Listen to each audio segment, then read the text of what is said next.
আসসালামু আলাইকুম। সিআই চ্যানেলে তোমাদের সবাইকে স্বাগতম। আমি মোহাম্মদ তারেক হোসেন। আশা করি তোমরা সকলেই ভালো আছো। আচ্ছা দেখো, আজকের বিষয়টা হচ্ছে হেডিং দেখেই বুঝতে পারতেছো যে আমি স্বাস্থ্য সম্পর্কে কিছু বলবো। হেলথ ইজ ওয়েলথ, স্বাস্থ্যই সম্পদ। তো রিসেন্ট একটা টপিক আমাদের দেশে খুব ঘুরপাক খাচ্ছে, হিট স্ট্রোক। আসলে হিট স্ট্রোকটা হচ্ছে ওই যে হিট ওয়েভ বলতেছে না, যে তাপমাত্রা আমাদের সহনশীলতার বাইরে চলে যাচ্ছে। তো এই যে হিট ওয়েভ থেকে হচ্ছে হিট স্ট্রোক হয়। তো হিট স্ট্রোক আসলে সোজা কথা হচ্ছে, সিম্পল কথায় বলতে গেলে, যে আমাদের শরীরে স্বাভাবিক তাপমাত্রা থাকে 98.6 ডিগ্রি ফারেনহাইট। তো এইটাই দেখো থার্মোমিটার মাপলে এটাই থাকে। এর চেয়ে বেশি হলে 99-এর উপরে গেলে, 100 বা এর উপরে গেলে আমরা জ্বর বলি।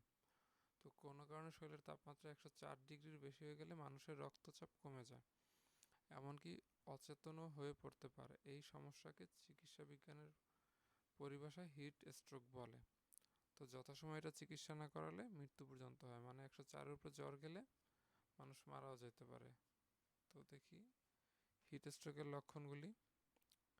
দেখো এখানে দেওয়া আছে যে হার্টবিট বেড়ে যায়, যেটা হচ্ছে প্রেশার লো হইলেও হয়। প্রচণ্ড গরমে হচ্ছে অনেক সময় শরীর ঘামে না, প্রচণ্ড মাথা ব্যথা হয়, বমি করে, অচেতন হয়ে পড়ে যায়। তো এই ক্ষেত্রে আমরা কিভাবে এটা থেকে বাঁচবো? দেখো, এটা থেকে বেঁচে থাকার জন্য আমাদের কতগুলি স্টেপ আমরা অনুসরণ করতে পারি। যেমন দুপুর 12টা থেকে 3টার মধ্যে বাইরে বেরোবো না, কারণ এই সময় গরমটা খুব বেশি থাকে। ঘন ঘন পানি খেতে হবে, এবং পানিটা অবশ্যই নর্মাল পানি হতে হবে, কোনো ঠান্ডা পানি খাওয়া যাবে না, এটা আরও ক্ষতি করে। হালকা ঢিলেঢালা সুতির ড্রেস পরতে হবে।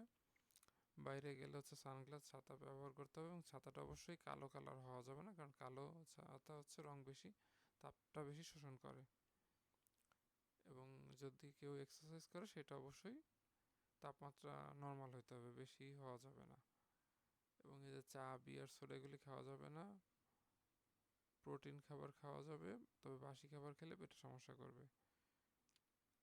তারপরে ওই যে শিশু বা পোষ্য, মানে বাচ্চাদের বা বড়দের, যারা বয়স্ক, এদের নিয়ে গাড়িতে কোথাও যাব না।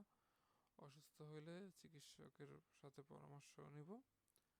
ওআরএস মানে আমরা যে খাবার স্যালাইন বা oats saline, SMC oats saline খাই, ওগুলি বোঝাচ্ছে। লাচ্ছি কর সম্পর্কে আমরা জানি, এগুলি খাবে। এবং পানি অবশ্যই নর্মাল পানি খাইতে হবে, ঠান্ডা পানি খাইলে এতে হিট স্ট্রোক হওয়ার চান্সেস বাড়ে।